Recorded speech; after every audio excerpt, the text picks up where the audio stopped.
L'émission Pépites d'entreprise vous est offerte par Coris Bank International. Suivez Pépites d'entreprise avec Canal+ Burkina.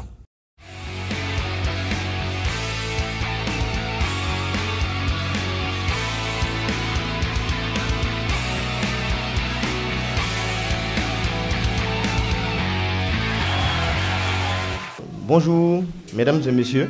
Je suis là aujourd'hui pour vous faire une formation au niveau des montages de plans d'affaires. Mais avant tout, je vais me présenter. Je m'appelle Marie-Michael à l'état civil. Je suis enseignant universitaire.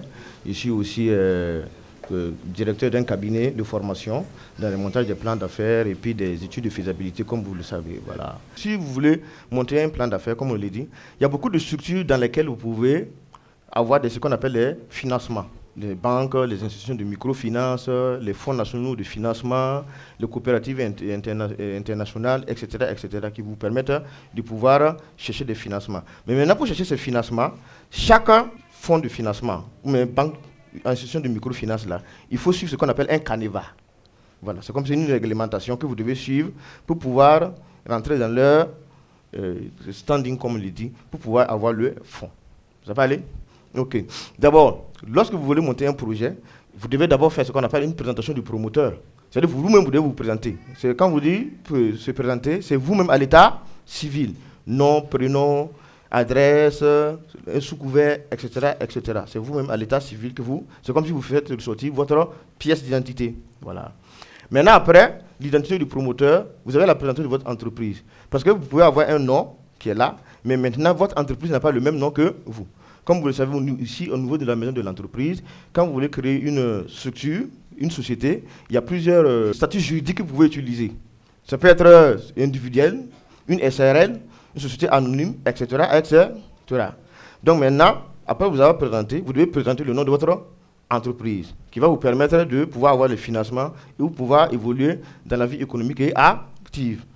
Maintenant, comme je l'ai dit, la présentation de l'entreprise, dénomination et justification du projet. Quand on parle de présentation de l'entreprise, comme je l'ai dit, vous allez non seulement montrer où se trouve votre entreprise, la localisation, les activités que vous menez, et maintenant l'adresse même de l'entreprise. Parce que l'adresse où vous vivez n'est pas forcément la même adresse que où l'entreprise est implantée.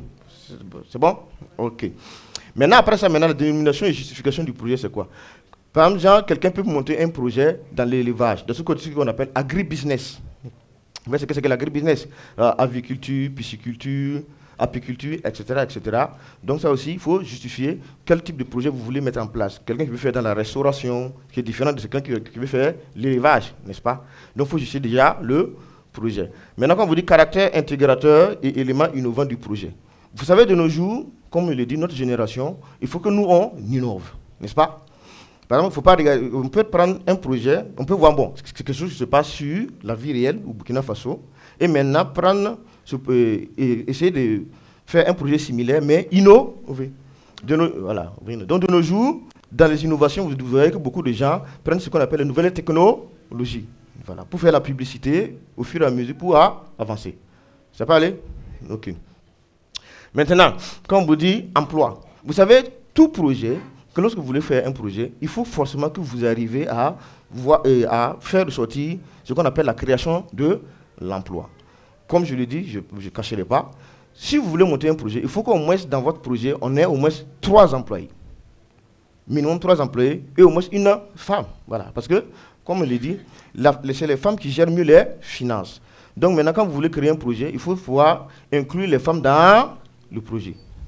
Voyez, non. Parce que comme il y a un dicton qui le dit, il n'est pas mauvais d'être riche, mais il faudra que votre richesse puisse profiter à votre pays. Vous voyez? Vous montez un projet, oui, mais ce n'est pas pour vous seulement.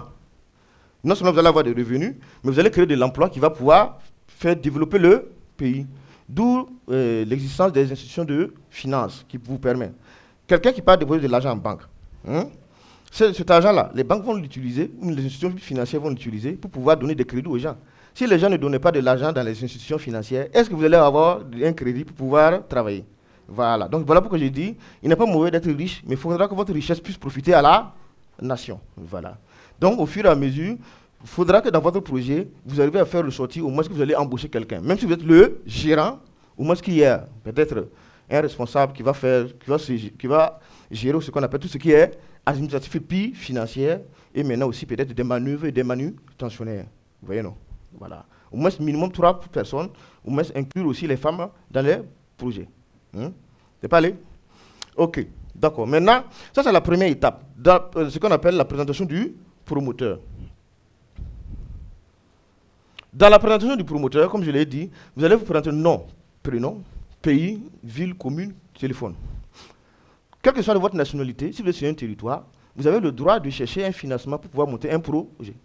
Je suis béninois, je suis togolais, je suis burkinabé, je suis ivoirien. Vous êtes sur un territoire, vous avez le droit de participer à la vie économique du pays. Voilà, il n'y a pas de restriction. Comme vous aussi, vous êtes ici, vous pouvez aller chercher des financements à l'étranger. Ça se fait. Ça dépend du projet que vous allez mettre en place. Ça peut aller? Ok. Donc, là, vous avez la présentation du promoteur. Voilà. Maintenant, il y a ce qu'on appelle une fiche synthétique. Lorsque vous montez ce qu'on appelle un plan d'affaires, il y a un canevas que vous suivez. Déjà, la première chose, vous avez une page de garde qui vous présente. Après, maintenant, une fiche synthétique. Cette fiche synthétique, c'est quoi? C'est-à-dire, déjà, si moi, je suis chargé de corriger votre plan d'affaires pour vous permettre d'avoir un financement, je vais chercher d'abord à avoir c'est comme un résumé. Vous voyez, non? Un résumé de votre projet. Donc, déjà, titre du projet. Je prends quelqu'un qui veut faire dans l'élevage. Voilà. Il va dire que non, projet, genre, quelqu'un qui veut commencer. Titre du projet, en ce moment, il va mettre quoi? Création d'un projet dans l'aviculture. Vous voyez? Voilà, donc c'est-à-dire en fonction de votre projet. Quelqu'un qui veut faire dans le nettoyage des immeubles, il va mettre création d'une entreprise de nettoyage. Donc en ce moment, chacun est libre de mettre le titre du projet qu'il veut, mais en fonction de ce qu'il il recherche. Voilà, il y a un truc qui dit, quand vous voulez monter un projet, c'est comme si c'était un rêve qui était pour vous et qui vous permet de réaliser ce rêve. Et à travers ce projet, vous cherchez des financements. Voilà. Donc, dans le plan d'affaires, il y a le titre du projet, secteur d'activité. Quelqu'un qui veut faire dans l'élevage, quel est le secteur d'activité? C'est le secteur primaire au Burkina Faso, n'est-ce pas? Voilà, donc ça dit il faut spécifier. Pour qu'au moins, quand vous voulez chercher les fonds, que la personne se dise, ah, lui là, il veut faire dans l'élevage. Comme il veut faire dans l'élevage là, donc c'est un secteur primaire. Au Burkina Faso, on sait que plus de la population, plus de 80, c'est vrai que ça a diminué, de la population travaille dans ce qu'on appelle les métiers du tertiaire, agriculture, élevage, pêche. Donc vous voyez, donc déjà ça peut attirer même ceux qui vont vous financer. Vous voyez, non? Voilà, donc ça veut dire, ça dépend de ce qu'il y a. Actuellement, par exemple, je peux prendre un exemple tout simplement. Quelqu'un qui se dit que non, je veux créer un projet, activité, nettoyage. Les immeubles ont besoin d'être nettoyés. C'est une activité qui peut marcher. Voilà, etc., etc. Après, maintenant, nombre d'emplois à créer. Nombre d'emplois à créer, ça, vous allez mettre. C'est une fiche synthétique. Au fur et à mesure qu'on va terminer, vous allez voir les différentes phases qui vont vous permettre de pouvoir faire la fiche synthétique. Nom ou prénom ou raison sociale. Bon, quand on dit nom ou prénom ou raison sociale, c'est le nom de l'entreprise que vous allez créer. Ah oui, ce n'est pas votre nom à vous-même. Il ne faut pas confondre. Voilà, donc ça dit, ce n'est pas votre nom à vous-même. Et maintenant, ou raison sociale. Raison sociale, ça peut être une entreprise individuelle, SARL, société à responsabilité, ou bien SNC, ou bien société anonyme. Voilà. Comme nous sommes dans la création des PME, donc ce qui est recommandé, la maison de l'entreprise va vous faire se ressortir, ce qui est plus recommandé. Parce qu'ils sont là pour ça. Ils vont vous aider à savoir, est-ce que vous devez créer une entreprise dont le statut juridique plutôt est une SARL ou individuelle. Ce qui va vous arranger. Allez. Résidence de la promotrice, promoteur, comme vous voulez. Donc ça veut dire où vous-même vous logez. Téléphone, objet du projet. Voilà. Quand on dit objet du projet, c'est-à-dire votre projet, vous mettez en place un projet qui est là. Parce que quelqu'un qui fait dans l'élevage, son objectif c'est quoi? C'est de pouvoir... C'est ça, exactement. Veuillez non, j'ai entendu. Voilà, donc c'est pour le pouvoir, non seulement, mais le projet, c'est de pouvoir développer ce qu'on appelle l'élevage dans le pays et créer de l'emploi, etc., etc., qui va permettre de non seulement développer économiquement et surtout environnemental. Voilà, on doit tenir compte de l'environnement aussi. Démarrage du projet. Bon, vous voulez mettre un plan d'affaires en place. Oui, si on vous donne l'argent là, si on vous donne un fonds, à quel moment vous voulez démarrer le projet? Il faudrait que vous dites, voilà. Quelqu'un peut dire, ah, si moi j'ai le financement, peut-être dans 2 mois, je peux m'installer. Vous voyez, non? Je peux m'installer, avoir les équipements nécessaires qui vont me permettre maintenant de pouvoir démarrer mon projet. Voilà. Durée de réalisation.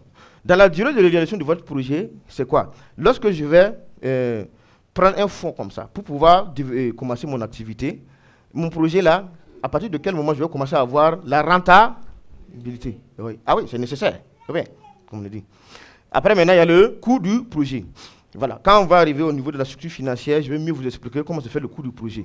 Par exemple, de nos jours, vous savez, comme on le dit, si vous voulez monter un projet qui fait 1 million, il est très risquant de faire un financement sur fonds propres. Ce n'est pas bénéfique pour vous et ce n'est pas bénéfique aussi même pour le pays.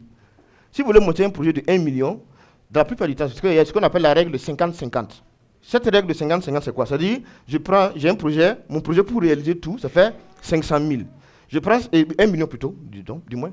Donc maintenant, je mets 500 000 francs de fonds propres et maintenant, peut-être, je pars chercher les fonds ailleurs avec une institution financière, mais les fonds de financement nationaux, là, donc, qui fait encore plus les 500 000. Pourquoi? Parce que les 500 000 que vous allez prendre dans une société, eux, ils vont étudier votre plan d'affaires pour savoir si c'est rentable.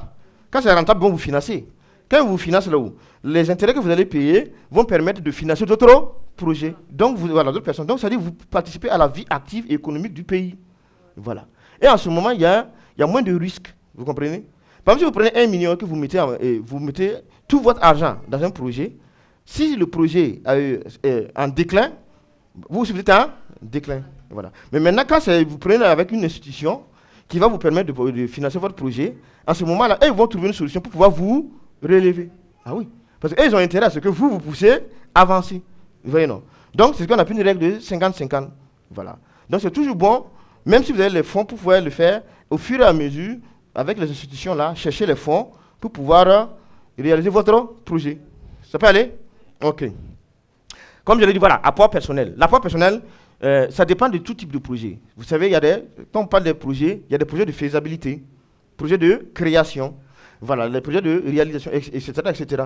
En fonction du type de projet que vous voulez créer là, donc maintenant, il y a un minimum qu'on va vous demander quand même. Voilà.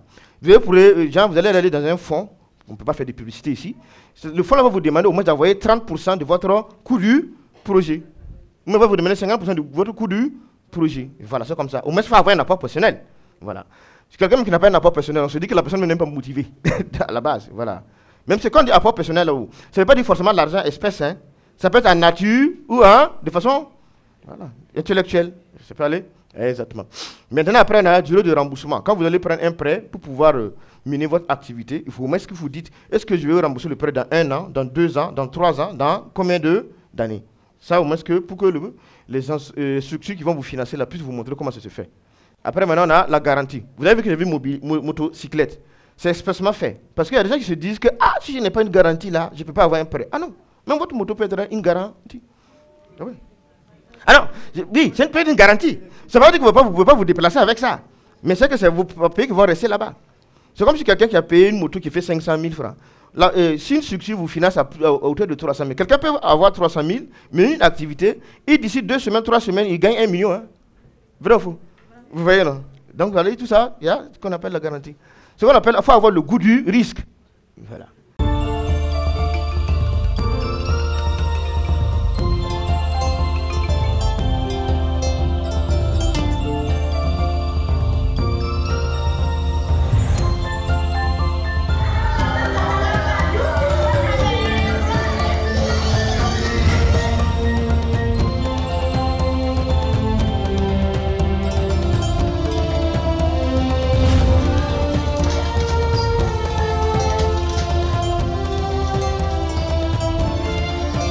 Coris Banque Internationale, le plaisir de vous offrir le bonheur autrement. Coris Banque Internationale, la banque autrement. Première banque certifiée ISO 9001, version 2015 au Burkina Faso. C'est la baraka en ce moment chez Canal+. Réabonnez-vous à votre dernière formule et bénéficiez de 30 jours à la formule Tout Canal. Oui, vous avez bien entendu, 30 jours à Tout Canal plus cadeau. Par exemple, si votre dernier abonnement était à la formule Access de 5 500 francs, réabonnez-vous toujours à Access et bénéficiez de la formule de Tout Canal+. Ce n'est pas merveilleux ça? Et vous pouvez profiter de la promo pas une seule fois, mais jusqu'à 2 fois, jusqu'au 31 décembre. Chaque jour est une fête avec Canal+. Qu'est-ce qui vous sort du lit chaque matin? Le lever du jour ou votre réveil? Non. C'est votre rêve et votre ambition qui vous réveillent.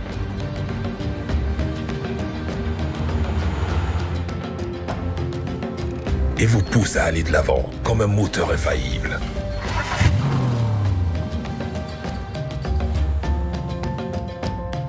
C'est pourquoi vous commencez en force chaque matin avec l'arôme stimulant et le goût riche de votre Nescafé classique, soigneusement préparé avec des grains de café de qualité.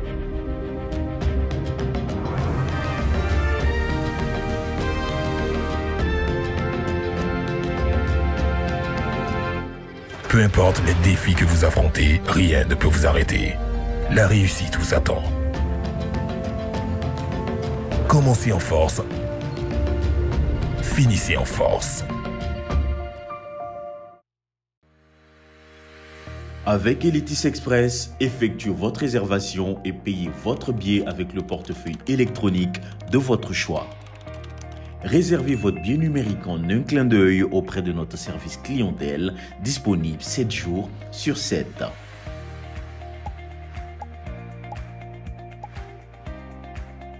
Profitez de nos fast-foods et de nos espaces publicitaires à l'intérieur de nos gares, à Ouagadougou, à Laza, derrière le Siao, à l'escale de Pissi juxtaposée à la mairie d'Oboumiougou et à Bobo-Dioulasso au secteur 5, près de la mairie de Dafra. Pour vos colis, plus d'inquiétude. Notre service courrier efficace vous garantit une logistique rapide et sûre. Contactez-nous via notre call center au 34 40 ou au 34 44. Elitis Express, la passion du voyage. Dans un monde en perpétuel mouvement, les besoins de l'homme changent, évoluent et se diversifient. Mais la qualité et la sécurité demeurent les attentes prioritaires de la clientèle. Conscient de cela, Africa Construction and Mining Equipment, ACME, ne ménage aucun effort à son rêve de bâtir l'Afrique brique par brique. De la conception à la construction, en passant par la location d'engins, tout est fait avec expertise, expérience et confiance. Parce que pour nous, aller loin ne peut être possible sans la satisfaction de vos attentes. N'hésitez pas à nous contacter pour vos besoins de construction et contrôle au 25 41 00 60 ou 70 20 26 56 76 15 90 90. ACME, bâtir l'Afrique brique par brique. Cette fiche scientifique elle fait ressortir, en fait, là, si moi je suis quelqu'un, un bailleur de fonds, quand je vois ça d'abord, je me dis, bon, ok, on va rentrer en profondeur pour voir ce que la personne propose en détail. Peut aller? Maintenant, comme je vous l'ai dit, présentation du promoteur, j'avais déjà expliqué ça. L'identité du promoteur, présentation de l'entreprise, que vous allez créer elle-même, la dénomination et justification du projet, le caractère intégrateur et élément innovant. Moi, j'insiste sur là-dessus. Caractère intégrateur et élément innovant. Si vous montez un projet, il ne faut pas être toujours dans le classique. Voilà. Il faut pas toujours dans le classique. Il faut arriver, genre, par exemple, j'ai fait l'élevage. Qu'est-ce que je propose de plus par rapport à la concurrence? Vous voyez? Il y a des gens qui montent des projets et qu'est-ce qu'ils font? C'est-à-dire la personne, les aliments qu'ils donnent genre au poulet. Lui-même, il fait ces mixages-là et puis il arrive à faire trouver des aliments qui permettent plus au poulet même d'aller plus vite, de croître plus vite. Vous comprenez? C'est-à-dire qu'il faut avoir un caractère innovant. Qu'est-ce que vous proposez plus sur le marché? Vous voyez? Il y a des entreprises qui vont vous dire, il y a des structures de financement qui vont vous demander, ah, vous avez mené un projet, je vais faire l'élevage.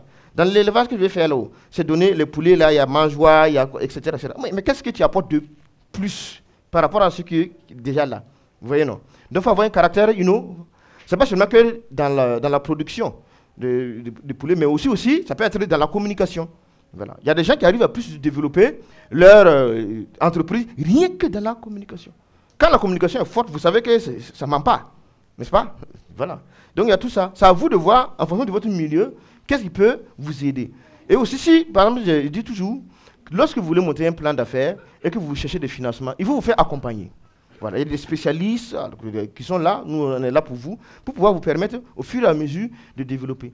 Par exemple, même si vous voulez même acheter même certains matériels pour pouvoir faire une production, il y a des gens qui sont là pour vous conseiller. Donc voilà pourquoi au fur et à mesure on fait des formations. Ok. Donc l'emploi est nécessaire. Voilà, il ne faut pas créer une entreprise pour être seul. Il faut créer une entreprise pour pouvoir embaucher des gens, pour que ça profite à tout le monde. Mais on y va. Étude du marché.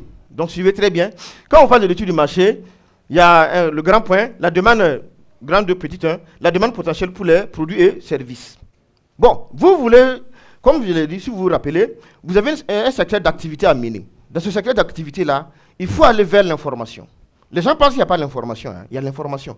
Si vous dites que vous voulez mener une activité genre d'élevage comme ça dans les hauts bassins, il y a des informations que vous pouvez avoir qui connaissent les produits qui sont les produits qui sont achetés.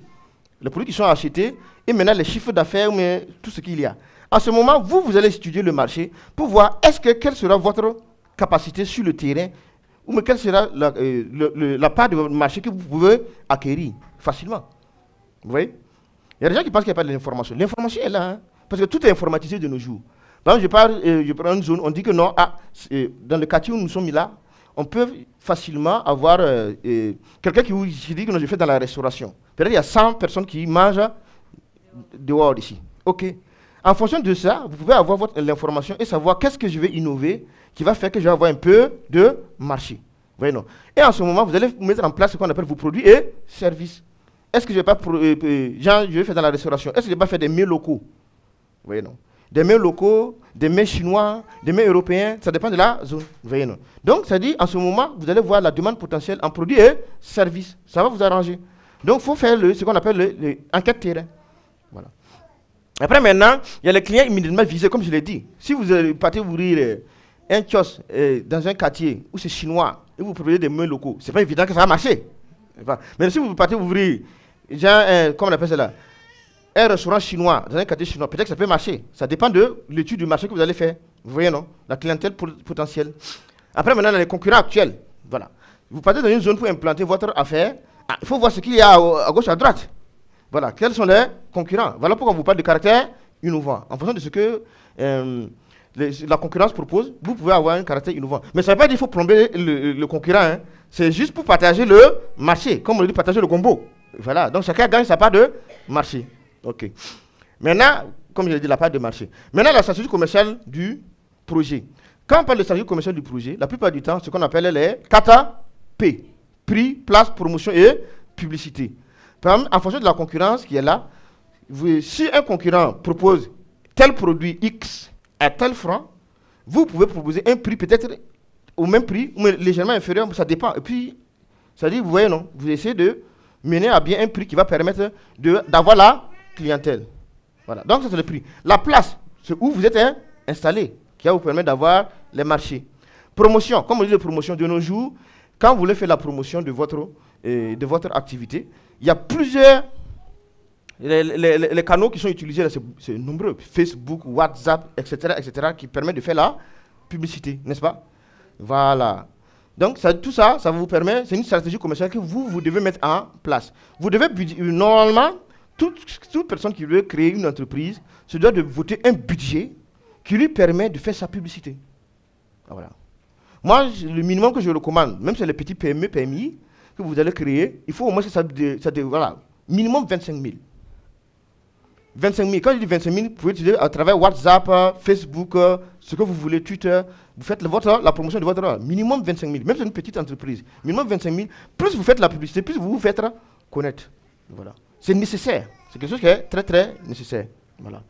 OK. Le chiffre d'affaires prévisionnel. Bon, comme on le dit, lorsque vous voulez créer une entreprise et que vous avez fait une étude de marché, en fonction de la part de marché que vous pouvez avoir, vous pouvez arriver à estimer combien je vais vendre. Ce qu'on appelle le chiffre d'affaires. J'ouvre une chose dans la zone ici. Je sais que peut-être que je peux vendre combien de plats de riz, combien de boissons, etc., etc., etc. Par exemple, et puis maintenant, je fais une moyenne. Voilà. Par jour, une moyenne par mois, une moyenne maintenant dans l'année. Et ça me permet de savoir est-ce que je peux gagner tant de francs sur toute une année. N'est-ce pas? Voilà. Donc c'est ce qu'on appelle le chiffre d'affaires. Le chiffre d'affaires, là, c'est les ventes. Voilà ce que je peux vendre dans l'année.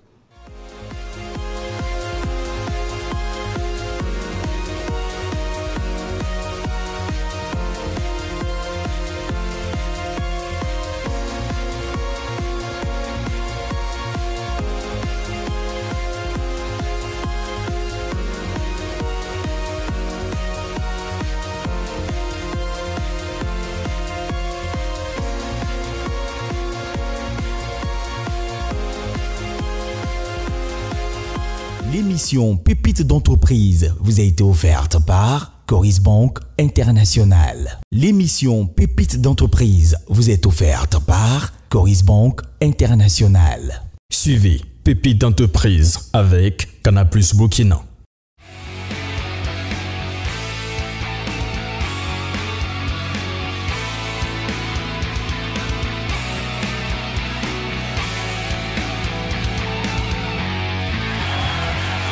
Je m'appelle Marie Michael à l'état civil, je suis enseignant universitaire, je suis aussi directeur d'un cabinet de formation dans le montage des plans d'affaires et puis des études de faisabilité comme vous le savez. Voilà. Je suis là aujourd'hui pour vous faire une formation au niveau des montages des plans d'affaires. Après l'étude de marché que vous avez eu à mener par rapport à la création de votre entreprise, maintenant vous allez passer à ce qu'on appelle l'étude technique du projet. Voilà. Puisque lorsque vous avez estimé ce que vous pouvez faire comme activité, quelle est votre part de marché, comment vous allez mettre votre stratégie commerciale en place, vous allez maintenant faire ce qu'on appelle une étude technique. Comprenez? Il y a quoi? Il y a description du site du projet. Comme je le dis, si vous voulez ouvrir un kiosque dans la zone ici, etc., quand on dit du site du projet, ici on a vers la maison de l'entreprise. C'est-à-dire vous décrivez la zone, rue, telle rue, qui vous permet de faire l'implantation de votre projet. Ça va aller? Vous voyez, non? Voilà. Même si quand vous dites, Jean, je vais aller créer mon entreprise à Bobo, le site là, c'est dans quel quartier, etc., etc. Donc maintenant, après la description du site du projet, vous avez la description de la production, ou de l'organisation du projet. Quand on dit description de la production ou l'organisation du projet, c'est quoi? Lorsque vous voulez créer un projet, ce que vous proposez comme produit et service là, il faut arriver à décrire comment vous allez produire même le produit là et le service. Par exemple, tout simplement, si vous dites que vous allez faire des mails locaux, ces mails locaux là, on sait que c'est burkinabé. Dans les mails locaux que vous allez produire là, comment vous allez faire pour faire genre, par exemple, Zamné, Babenda, etc. Vous voyez non? La manière dont vous allez produire, où vous allez aller chercher la matière première. En combien de temps vous allez pouvoir faire un plat, etc., jusqu'à pouvoir vendre. Vous devez décrire ça. Vous voyez, non? Parce que c'est nécessaire. Voilà. Comme je dis, si vous voulez produire, il faut la matière première. En voulant avoir la matière première, il faut que vous ayez un catalogue de fournisseurs. Vous voyez? Vous travaillez avec quelqu'un qui vous fournit la matière première chaque jour. Si cette personne est dans des difficultés, il faudrait que vous ayez ce qu'on appelle un plan A, B et jusqu'à Z pour pouvoir continuer à mener votre activité. Voilà. Donc, il faut avoir un catalogue de fournisseurs et aussi un catalogue de clients. Voilà. Donc, à ce moment, vous avez l'organisation du projet. Comme je l'ai dit, je vais un catalogue de fournisseurs qui est là. Vous êtes l'entreprise qui est là. Et vous avez un catalogue de clients. Je suis Belém Yasmine, promotrice de Farima Friandises. Okay. Ici, comme vous parlez de la description du projet, vu que le business plan, ce n'est pas quelque chose que je vais garder pour moi, que je vais utiliser ça pour chercher, par exemple, un financement. Est-ce que souvent, si dans la description de la production même, il y a des secrets d'entreprise, je suis obligée de les divulguer. Par exemple, le processus de production d'un produit comme ça. Genre, j'ai innové dans la recette ou bien j'ai innové dans la manière de produire. Est-ce que je suis obligée de mentionner ça là-bas? Est-ce qu'après, on ne va pas me plagier? Bon, des trucs comme ça. Elle a posé une belle question. Hein. C'est pas faux. Vous avez vu que les plus grandes certaines multinationales, comme Coca-Cola et consorts, dans le processus de production, ils ne vont jamais divulguer. C'est comme KFC. Vous voyez que KFC, personne n'arrive à connaître ce qu'ils ont mis en place. Les KFC européens que nous avons ici n'est pas la même chose que les KFC d'ici. Bon, c'est ce qu'on appelle le secret professionnel. Voilà. Ah oui.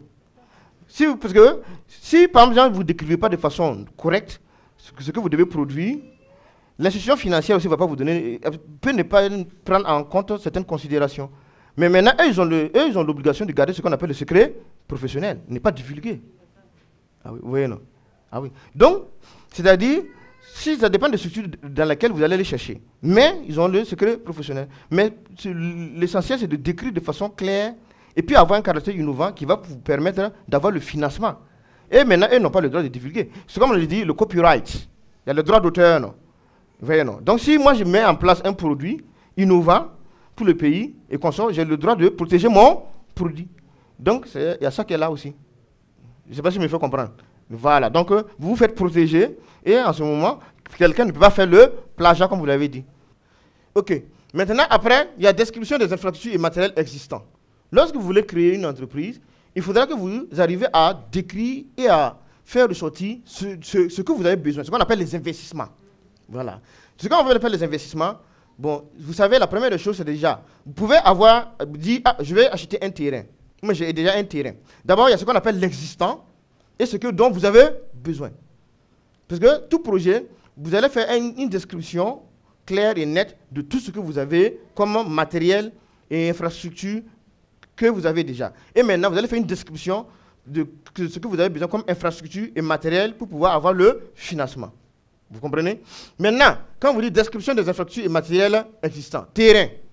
D'abord, la première des choses, vous allez dire, est-ce que vous avez un terrain ou pas? Non. C'est quelqu'un qui veut faire l'élevage. Il peut dire, ah, j'ai un terrain.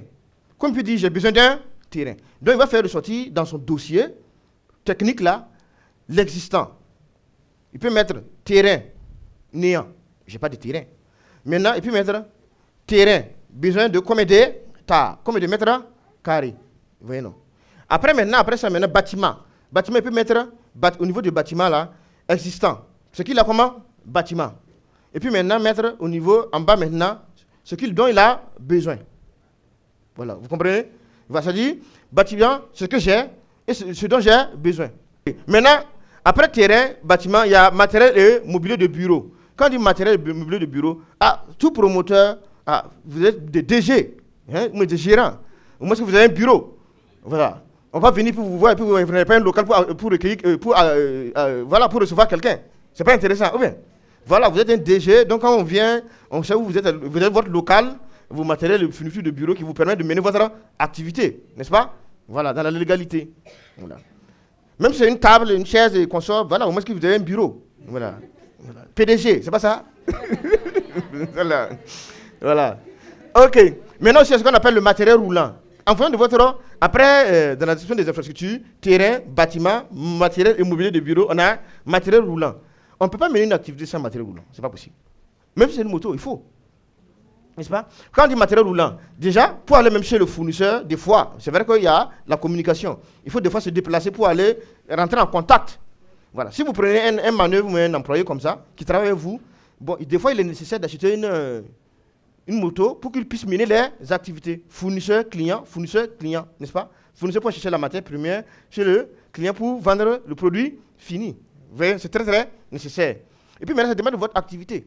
De nos jours, il y a beaucoup d'entreprises qui font ça dans la livraison, n'est-ce pas? Et voilà. Donc, ça dit qu'il faut mettre un matériel roulant. Voilà. Si vous menez une activité et que vous dites que non, dans votre projet, moi, je ne vois pas un matériel roulant, ça ne fait pas sérieux quand même. Eh bien, vous avez déjà, dans le matériel roulant, il y a déjà ce qu'on appelle l'existant. Vous pouvez dire que vous avez une moto, vous avez une voiture, un tricycle, mais aussi de quoi vous avez besoin. On n'en sait jamais. Voilà. Toujours, en fait, chaque volet, il y a ce que vous devez faire ressortir, ce que vous avez et ce dont vous avez besoin. Voilà. Maintenant, après, il y a le matériel d'exploitation. Le matériel d'exploitation, c'est quoi? Ça, par exemple, de terrain à matériel roulant, c'est tout ce qui va durer plus d'1 an dans l'entreprise. Ce qu'on appelle les investissements. Maintenant, le matériel d'exploitation, par exemple, j'ai encore dit un restaurant. Tout simplement, si je veux créer un restaurant, je sais que j'ai besoin de casseroles, j'ai besoin de gaz, j'ai besoin de poêles, etc., n'est-ce pas? Si je crée tout ce matériel-là que je vais faire entrer dans mon restaurant-là, va me permettre de mener l'activité déjà. Mais maintenant, quand je ouvre un restaurant là, il me faut quoi pour pouvoir vendre? Peut-être du riz.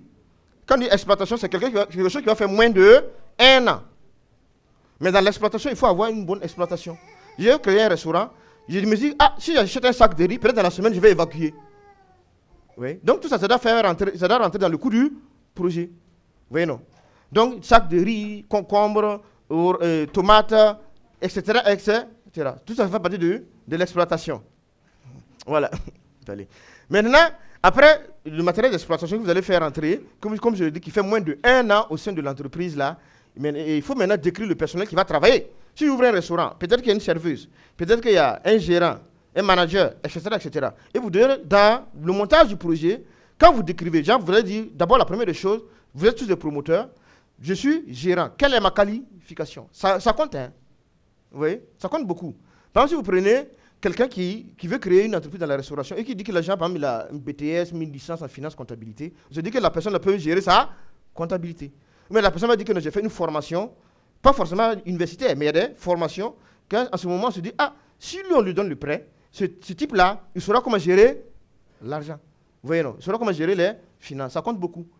Voilà. Par exemple, un exemple, quelqu'un qui a fait dans la ressource humaine, on se dit qu'il peut, psychologiquement, il peut arriver à motiver le personnel. Voilà. Donc, ça dit c'est très nécessaire. Dans la qualification, donc ça, à chaque fois que vous allez faire ce personnel, qualification. Voilà. Serveuse, vous allez, par exemple, si il y a un restaurant, une serveuse peut dire qu'elle a CP. Elle a quoi. Voilà. Ça dépend. Ça dit vous décrivez, ça dit vous vendez votre entreprise. En ce moment, on sait que si on vient dans cette entreprise-là, ceux qui travaillent là sont compétents. Vous comprenez? Voilà. C'est comme si vous ouvrez un maquis restaurant et puis une serveuse qui est là chaque jour qui manque de respect aux gens. Ça va faire fi la clientèle. Voilà. Mais maintenant, dans la description du montage de votre projet, si vous dites comment la personne est, ça peut attirer les bailleurs de fonds. Allez. Voilà. Maintenant, dans la description du personnel, vous allez d'abord décrire ce que vous avez déjà. Pour ceux qui n'ont pas créé d'entreprise, on sait que peut-être que c'est 2 personnes. Vous pouvez dire c'est vous-même et puis une autre personne qui travaille avec vous. L'existant, comme je l'ai dit. Et maintenant, combien de personnes dont vous avez besoin. Et vous devez décrire les salaires. Hein? Ceux qui n'aiment pas décrire, il faut vraiment décrire les salaires. Il faut donner. Je vais payer telle personne à temps. Au moins que ça dépasse le SMIC. Voilà. Voilà, vous comprenez, non? C'est-à-dire, je suis DG, je me fixe un salaire. Parce qu'il ne faut pas, genre à la fin de la journée, je prends tout l'argent là et puis je rentre à la maison. Ça ne peut pas marcher, vous voyez, non? Même si je suis PDG d'une entreprise, tout l'argent là, non, je rentre à la maison. Non. Si vous avez une entreprise, vous devez vous fixer un salaire. Et vous vivez en fonction de ce salaire. Et le reste, là, maintenant, vous pouvez investir. Ça peut arriver bien avec des imprévus. La plupart du temps, beaucoup de gens, ils confondent les recettes de l'entreprise avec son revenu personnel. Là, ça ne va pas. Donc, il faut se fixer un salaire. En ce moment, ça vous permet de mieux vivre. Oui, non. Et ça attire les bailleurs de fonds. Genre, je me dis, j'ai un restaurant, maquis restaurant, je me fixe 200 000. Ça veut dire que c'est 200 000 là, à la fin du mois, je prends 200 000. Serveuse là, plus de SMIC, etc., etc. Ça peut aller? Voilà, il faut vous fixer un salaire. Sinon, si c'est pour prendre tout l'argent et rentrer à la maison là, à un certain moment là, vous-même, vous allez voir que c'est en train de... Vous êtes en déclin. Description des infrastructures et matériels à acquérir. Comme je l'ai dit, c'est tout ce qui est là. Là, c'est la première partie où j'ai décrit là, c'est ce qui est existant. C'est la même chose pour dire ce dont j'ai besoin. Voilà pourquoi vous avez vu description des infrastructures et matériels existants. Terrain, bâtiment, matériel immobilier, matériel roulant, matériel d'exploitation, description du personnel, etc. Maintenant, vous allez décrire ce dont vous avez besoin.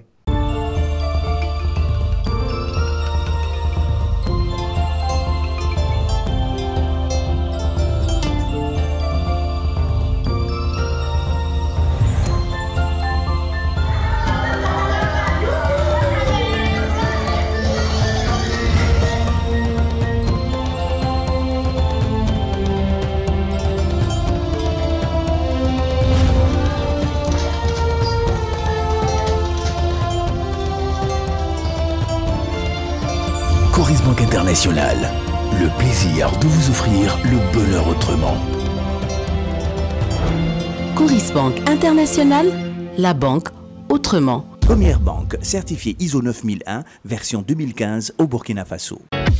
C'est la Baraka en ce moment chez Canal+. Réabonnez-vous à votre dernière formule et bénéficiez de 30 jours à la formule Tout Canal. Oui, vous avez bien entendu, 30 jours à Tout Canal plus cadeau.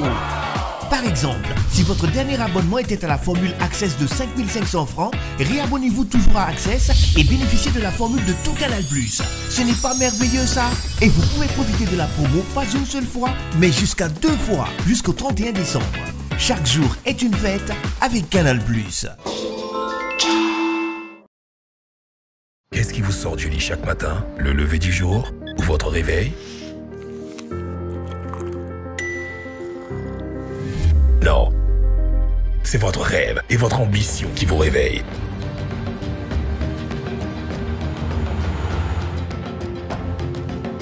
Et vous pousse à aller de l'avant comme un moteur infaillible.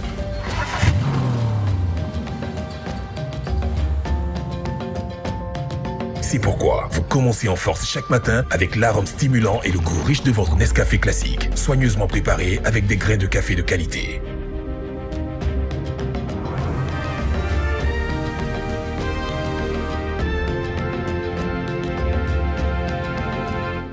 Peu importe les défis que vous affrontez, rien ne peut vous arrêter.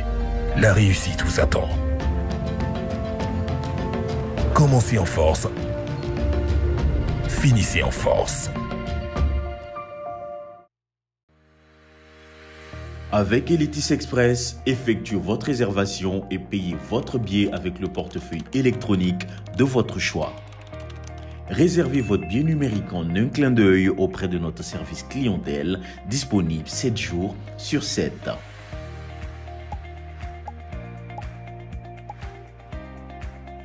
Profitez de nos fast-foods et de nos espaces publicitaires à l'intérieur de nos gares, à Ouagadougou, à Laza, derrière le CIAO, à l'escale de Pissi juxtaposée à la mairie d'Oboumiougou et à Bobo-Dioulasso au secteur 5, près de la mairie de Dafra. Pour vos colis, plus d'inquiétude. Notre service courrier efficace vous garantit une logistique rapide et sûre. Contactez-nous via notre call center au 34 40 ou au 34 44. Elitis Express, la passion du voyage. Dans un monde en perpétuel mouvement, les besoins de l'homme changent, évoluent et se diversifient. Mais la qualité et la sécurité demeurent les attentes prioritaires de la clientèle. Conscient de cela, Africa Construction and Mining Equipment, ACME, ne ménage aucun effort à son rêve de bâtir l'Afrique brique par brique. De la conception à la construction, en passant par la location d'engins, tout est fait avec expertise, expérience et confiance. Parce que pour nous, aller loin ne peut être possible sans la satisfaction de vos attentes. N'hésitez pas à nous contacter pour vos besoins de construction et contrôle au 25 41 00 60 ou 70 20 26 56 76 15 90 90. ACME, bâtir l'Afrique brique par brique.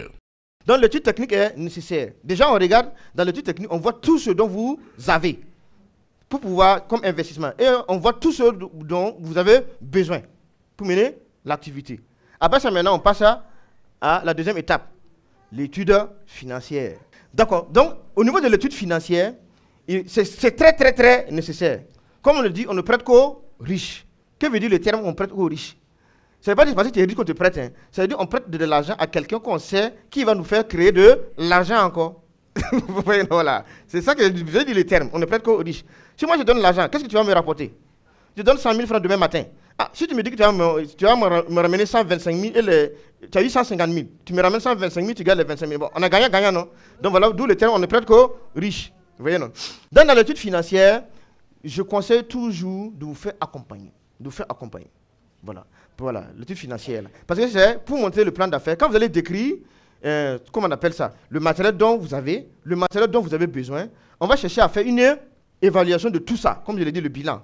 Voilà pourquoi elle a posé la question. Mais maintenant, en ce moment, vous allez voir, on vous parle d'évaluation d'investissement.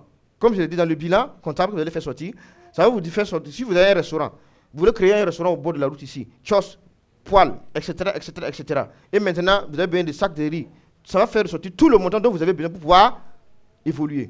Maintenant, dans l'investissement, je vais revenir un peu en arrière. Regardez, si vous décrivez tout ce dont vous avez besoin, qui est là, jusqu'au matériel roulant, dans le matériel d'exploitation, je conseille toujours de demander un financement qui va vous permettre de vivre au moins 3 mois. Vous comprenez? J'ouvre un kiosque qui est là. Et maintenant, je fais dans la restauration. Je sais que, par exemple, chaque semaine, je peux vendre un sac de riz. Donc, je fais un sac de riz par semaine là, sur 3 mois. Voilà. Parce que vous ne pouvez pas débuter comme ça, puis ça va aller rapidement. Voilà, c'est pas seulement que le sac de riz, ça dit tout ce que vous avez besoin comme même publicité, etc. Vous décrivez. J'ai besoin de sac de riz, j'ai besoin de gaz, j'ai besoin d'huile, j'ai besoin de faire la publicité à 25 000. Quand vous faites la somme, vous multipliez par, sur le mois, vous multipliez par 3. Là, ça vous permet au moins de sécuriser au moins les 3 mois. Normalement, au bout de 3 mois, quelqu'un qui est actif et qui vraiment ça va, l'entreprise va commencer à décoller. Voilà. Il y en a aussi, mais il y a des projets comme genre les piscicultures, il faut au moins demander combien? 6 mois. Vous voyez, non? Voilà. Dans ce moment, dans l'exploitation, vous allez demander 6 mois de financement. Voilà. En fonction de votre activité. Il y a des gens qui peuvent te dire que non, si j'ai de l'argent, même une semaine, même c'est suffisant. Donc, en fonction de votre activité dans le matériel d'exploitation, vous essayez d'estimer. Voilà. C'est bon? Dans l'étude financière. Ok, donc, voilà, vous faites évaluation des investissements. Frais d'installation, ça c'est pour le frère qui parlait de l'autre côté là. Frais d'installation. Lorsque vous voulez créer votre entreprise, vous devez mettre dans votre plan d'affaires vous avez besoin de combien pour faire les papiers? Pour être en réglementation avec la maison de l'entreprise, la chambre de commerce, etc. Vous devez mettre. Vous savez que le minimum, c'est 150 000, je crois. Ça dépend de ce que vous voulez créer. Voilà. C'est-à-dire, dans le montant du plan d'affaires, vous le précisez. C'est nécessaire. Voilà, il faut être dans les règles. Hein? Voilà. Après, maintenant, les frais d'installation. Les frais d'installation dont je parle là, ce n'est pas pour acheter le matériel. Hein. C'est juste pour avoir les papiers. Pour qu'on vous reconnaisse ça de façon légale. Maintenant, on a construction. Bon, construction, ça dépend de celui qui veut faire son projet. Tu veux faire élevage, tu sais que tu as besoin de construire peut-être 3 ou 4 hangars, des mangeoires, etc., etc. Maintenant, après, matériel immobilier de bureau. C'est-à-dire, tout ce que j'ai décrit au niveau de l'étude technique, vous avez décrit, c'est-à-dire vous avez le même problème, vous avez décrit ce dont vous avez besoin. Maintenant, l'étude financière, vous allez donner en fait les montants. Donc, c'est-à-dire, tout ce qu'on a décrit au niveau de l'étude technique, au niveau de l'étude financière, vous reprenez la même chose, mais vous mettez les différents montants. Terrain, j'ai besoin de combien? Voilà. Matériel immobilier, j'ai besoin de combien? Etc. C'est-à-dire qu'au matériel d'exploitation. Vous voyez? Maintenant, en ce moment, le matériel d'exploitation, c'est lui qui revient comme le fond. Comme je dis, vous avez besoin au niveau du restaurant, vous avez besoin d'un sac de riz par semaine. Mais maintenant, le fonds de roulement sera quoi? Ça dépend de votre activité. Quelqu'un qui fait une restauration sait que non, le sac de riz que j'ai dans la semaine là, ça va me faire combien dans le mois? Ça va me faire combien durant 3 mois? Donc, c'est-à-dire que vous essayez d'estimer ce dont vous avez besoin pour pouvoir mener votre activité. Comme elle a dit, dans la pisciculture, tu as besoin de fonds de roulement de moins de 6 mois. Parce que les éleveurs, il faut les nourrir. Ça prend du temps. Voilà, vous voyez, non? Exactement. Maintenant, après, vous allez faire un tableau dans lequel ça va faire ressortir tout le récapitulatif du matériel existant, matériel dont vous avez besoin, les montants de tout ce qui est là, et maintenant, ça va faire le total de tout ce dont vous avez besoin. Voilà. Donc, c'est ça qui est le récapitulatif des investissements. Au niveau de l'étude financière de nos jours, là, ça se fait avec un logiciel. Bon, c'est pas compliqué. C'est Excel, qui est un logiciel qui est mis en place par la maison de l'entreprise avec le FDBS, qui vous permet, lorsque vous faites rentrer toutes les informations au niveau de l'étude technique, ça vous fait les calculs de façon automatique. Ouais. Ça vous fait des calculs de façon automatique. Voilà, au niveau de financier. C'est-à-dire que vous faites rentrer direct les informations au niveau de l'étude technique, là, qu'on a vu précédemment, et il va vous faire les calculs automatiquement pour vous. Voilà. Et savoir même, avec ça, ça vous fait sortir de compte d'exploitation, etc. Voilà. Maintenant, je reviens au niveau des garanties. Après les chiffres d'affaires prévisionnels, comme je l'ai dit, si vous faites rentrer les informations au niveau du Excel dont je vous dis, ou du logiciel dont je vous ai dit là, si vous dites à la première année, je peux faire un chiffre d'affaires de tant de millions, lui, il va essayer de calculer votre chiffre d'affaires sur 5 ans minimum. Voilà. Si vous dites 1 million, normalement, toute personne qui veut créer une entreprise, lorsque vous voulez, comme dit, accroître votre entreprise, si vous dites que vous avez fait un chiffre d'affaires de 1 million, il faut qu'au moins ça augmente le minimum de 10% chaque année. Voilà. Si je dis que cette année, je vais faire 1 million de francs CFA en chiffre d'affaires, l'année prochaine, au moins que vraiment, si l'objectif de toute entreprise, c'est d'accroître son chiffre d'affaires. Si je dis 10%, c'est que l'année prochaine, vous allez faire 1 million 100 000. Et fuir à mesure. Voilà. Donc, il va faire sortir ce qu'on appelle le chiffre d'affaires prévisionnel. Vous dites que vous allez faire dans la restauration, vous savez que vous allez vendre du riz, du thau, les mets locaux, etc., la boisson. Donc, vous allez donner la quantité de... c'est-à-dire, vous allez donner ce que vous pouvez vendre chaque jour jusqu'à une année. Et vous faites la somme totale. Et maintenant, après, lui, il va faire ressortir sur les 5 ans votre chiffre d'affaires. Et vous devez suivre ça. Et ce chiffre, ce qu'il va vous faire sortir là, c'est un guide pour vous, pour pouvoir développer votre activité. Si tu as fait 1 million de chiffre d'affaires cette année, et que l'année prochaine, tu n'as pas fait 1 million, il faut se poser des questions. Qu'est-ce qui n'a pas marché? Ah oui. Voilà. Vous voyez, non? Maintenant, après, le chiffre d'affaires prévisionnel, là, il y a évaluation des charges. Ah oui. Il ne faut pas vendre. Quand vous voulez vendre, c'est que vous avez mené une activité. Vous avez payé, dans les charges d'exploitation, c'est quoi? Comme je vous l'ai dit, si vous créez un restaurant, vous savez que vous devez payer tant de sacs de riz, tant de, etc., etc. Ce que vous avez besoin pour pouvoir vendre. Et aussi payer aussi les salaires. Donc tout ça, ça fait partie de vos charges. Votre salaire à vous-même, le salaire de vos employés, l'eau, l'électricité, la publicité, comment on appelle ça là encore, les matières premières dont vous avez besoin, etc., etc. Vous devez estimer ça aussi sur l'année. Et sur l'année, encore, le même logiciel va vous faire ressortir tout l'argent dont vous avez besoin comme charge sur les 5 ans. Donc, en ce moment, il va faire sortir les chiffres d'affaires sur 5 ans et les charges sur 5 ans. Et en ce moment, il va faire la différence entre votre chiffre d'affaires et les charges d'exploitation et connaître votre bénéfice. Ben, ah oui. Genre, je crée un restaurant, je dis que non, dans l'année, je vais faire 1 million de chiffre d'affaires. Ok, j'ai besoin de combien? Peut-être ça peut être 400 000. Après, il va faire la différence. Quand il fait la différence entre les 1 million et les 400 000, ça me donne ce que j'ai comme bénéfice. Bénéfice avant les impôts. Il faut payer les impôts. Bénéfice avant les impôts. Voilà pourquoi je dis il faut déclarer tout, il faut avoir les papiers. Maintenant, au niveau des impôts, là maintenant, après, maintenant, lui va vous faire sortir. Ah, j'ai pris l'exemple, non, 1 million moins 400 000, ça fait 600 000. Maintenant, lui va prendre ces 600 000 là, en fonction de votre statut juridique, vous dit combien les impôts vont récupérer automatiquement.